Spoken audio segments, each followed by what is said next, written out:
Le processus de désignation du Premier ministre en France a été toujours du ressort du président de la République. Après son élection, il nomme le Premier ministre et met fin à ses fonctions selon l'article 8 de la Constitution française. C'est l'une des prérogatives du président lorsque celui-ci a la majorité parlementaire. Toutefois, la situation est tout autre lorsque le président de la République n'a pas la majorité. Dans ce cas de figure, le Premier ministre est issu du parti ou groupement politique ayant la majorité parlementaire. À l'issue des récentes élections législatives en France, le parti au pouvoir, La République en marche, LRM de Emmanuel Macron, a perdu la majorité parlementaire, ce qui ne l'autorise plus à nommer un Premier ministre de son choix ou de son bord politique, mais doit automatiquement tenir compte de l'opposition qui détient la majorité à l'Assemblée nationale. Selon la Constitution, le président doit nommer un Premier ministre du nouveau Front populaire, le groupement politique majoritaire à l'Assemblée nationale. Mais plusieurs jours après les élections législatives, les tractations sont en cours. Qu'est-ce qui coince?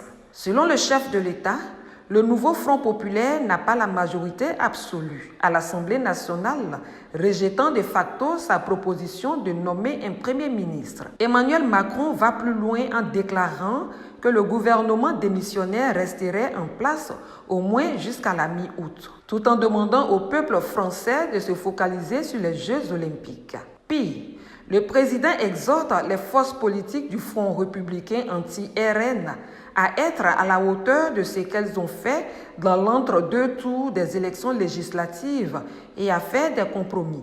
Comment comprendre que la France, pays de la liberté et la démocratie, soit confrontée à une situation de difficulté pour l'application des textes, une première dans cette 5e République, un pays donneur de leçons en matière de démocratie. La gauche parle tout simplement de déni de démocratie et demande à Emmanuel Macron de respecter les règles de la démocratie. Pendant ce temps, aucun pays africain ne s'ingère dans cette affaire qui concerne que la France et les Français. Pourtant, que n'avons-nous pas vu et entendu en Afrique de la part de ce pays foncièrement attaché à ses attitudes colonialistes?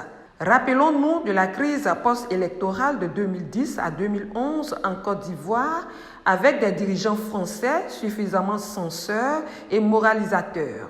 De quel nom d'oiseau n'ont-ils pas traité le président Laurent Gbagbo? Ayant tellement interféré dans les affaires africaines que M. Macron aurait copié les habitudes dictatoriales de ses copains africains? Une chose est sûre, c'est que la France de Macron ne ressemble pas à la France de la grande démocratie donneuse de leçons.